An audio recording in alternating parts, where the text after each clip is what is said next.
Assalamualaikum warahmatullahi wabarakatuh. Saya Fepi Rosalina dengan NIM C1D320104. Baiklah, sini saya akan menjelaskan mengenai teori penetrasi sosial. Pada poin pertama yaitu ruang lingkup pembahasan. Yang pertama, definisi teori penetrasi sosial. 4. Asumsi teori penetrasi sosial mengupas lapisan hubungan, analogi bawang, pertukaran sosial, biaya dan keuntungan dalam berhubungan, tahapan proses penetrasi sosial. Poin berikutnya yaitu tokoh utama teori penetrasi sosial, yaitu Irwin Alman dan Dalman Taylor. Definisi teori penetrasi sosial, yaitu penetrasi sosial menggambarkan sebuah proses ikatan hubungan di mana individu-individu bergerak dari komunikasi superficial atau tidak akrab menuju ke komunikasi lebih intim. Keintiman di sini bukan secara keintiman fisik, tetapi dimensi keintiman yang lain termaksud intelektual dan emosional dan hingga pada batasan di mana pasangan melakukan kegiatan bersama. Asumsi metateori, yaitu teori penetrasi sosial termasuk paradigma Craig, yakni sosiopsikologis atau manusia tidak bisa memahami realitas hanya berdasarkan pengalamannya sendiri. Manusia harus berinteraksi dengan lainnya, sehingga kaitan penetrasi sosial dan sosiopsikologis terletak pada nilai dan budaya yang masuk dalam diri individu yang kemudian dipertukarkan dalam komunikasi dengan orang lain yang menjadi partner. Berikutnya asumsi teori penetrasi sosial. Yang pertama, hubungan-hubungan mengalami kemajuan dari tidak intim menjadi intim. Hubungan komunikasi antara orang dimulai pada tahapan superficial dan bergerak menuju tahapan yang lebih intim. Perbincangan awal ini mulanya terlihat tidak penting, tetapi perbincangan ini memungkinkan seseorang untuk menilai pasangannya dan memberikan kesempatan lagi tahapan awal pengembangan hubungan. Yang kedua, perkembangan hubungan sistematis dan dapat diprediksi. Dalam setiap hubungan secara pasti akan memprediksi arah suatu hubungan tersebut dan menduga secara pasti masa depannya.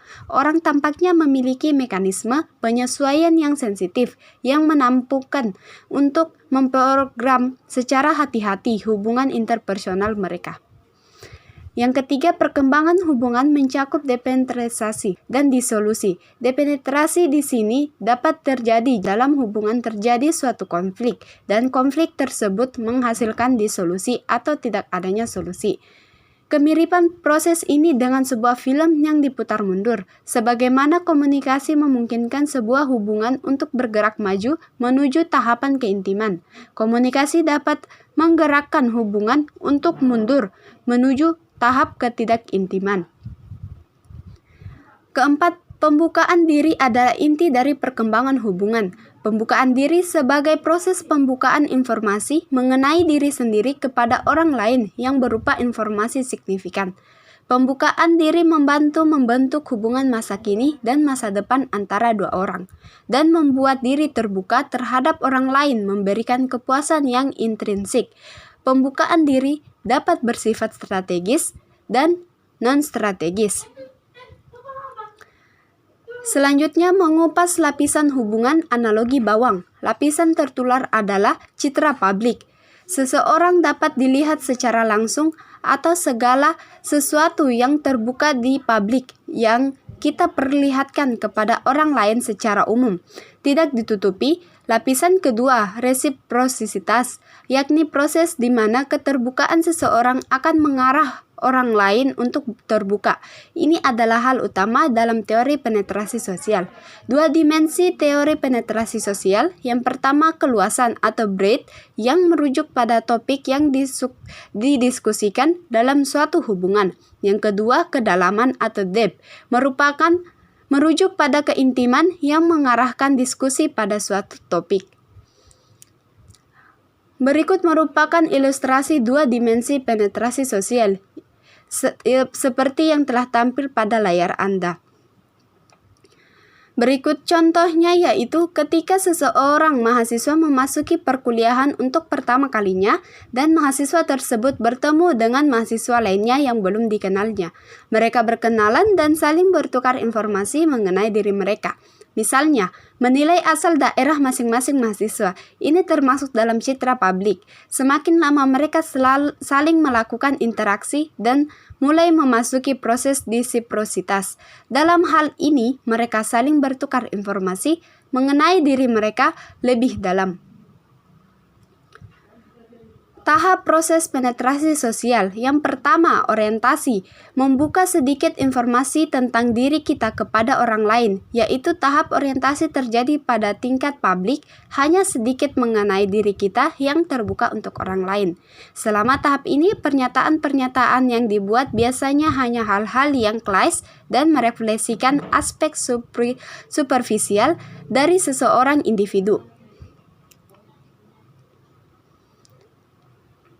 Tahap kedua, pertukaran penjajakan afektif. Munculnya kepribadian seseorang, yaitu perluasan area publik dari diri dan terjadi ketika aspek-aspek dari kepribadian seseorang individu mulai muncul. Lebih banyak perilaku menyentuh dan tampilan afeksi atau seperti ekspresi wajah dapat menjadi bagian dari komunikasi dengan orang satunya. Yang ketiga, pertukaran afektif, komitmen dan kenyamanan, yaitu tahap ini termasuk interaksi yang lebih tanpa beban dan santai, di mana komunikasi seringkali berjalan spontan dan individu membuat keputusan yang cepat, seringkali dengan sedikit memberikan perhatian untuk hubungan secara keseluruhan. Penggunaan idiom, ekspresi pribadi yang intim yang digunakan dalam sebuah hubungan. Yang terakhir yaitu pertukaran stabil, kejujuran total dan keintiman.